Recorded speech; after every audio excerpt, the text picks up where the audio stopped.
এই তো আলহামদুলিল্লাহ ভাই, ভালো আছি। আছি গাজীপুরে মসজিদে। আপনি একটু ফোন দিতে চাইছিলাম, বুঝলেন আপনি ব্যস্ত। এখন ওই গাজীপুরে ছিলাম তো, যে মসজিদ এটা বেশি সুযোগ সুবিধা ভালো না, বুঝছেন। ওই বেতন টেতন সমস্যা করতেছে। 3 মাস 3 মাস তো জমা পড়েছিলাম, 3 মাস তো ইমাম খতিব হিসেবে আছি। তা এখন এদের বেতন ভালো না, আর আমার মন টিকতেছে না, বুঝছেন। তো ওই যে আপনি মানিকগঞ্জ বা কোথায় বলছিলেন, অথবা আমাদের গাজীপুরে হোক অথবা ঢাকায় হোক, কোন অ্যাপার্টমেন্টে হোক, হ্যাঁ, বা অন্য জায়গায় ভালো কিছু হইলে মসজিদ, বা মানিকগঞ্জের কথা বলছিলেন, ঢাকায় হোক ছোটখাটো এরকম হইলে ভালো হইতো, বুঝছেন।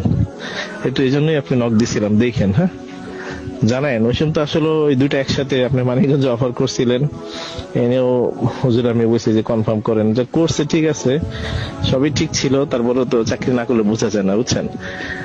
তো এখন করছি, কিন্তু ওনাদের বেতন ঠিক আছে 15,000 ধরছে, কিন্তু গত মাসের বেতন দেয় না, এখন এই মাসেরও বাকি। মানে বেতনটা ওনার সমস্যা হয়, তারপর কমিটি ভিত্তি ভেজাল। আবার যে হুজুর মনে করছিলাম ভালো, আমাদের কাদরিয়ার ওই যে হারুন ভাই দিছিল, একটু শিয়া টাইপের, বুঝছেন।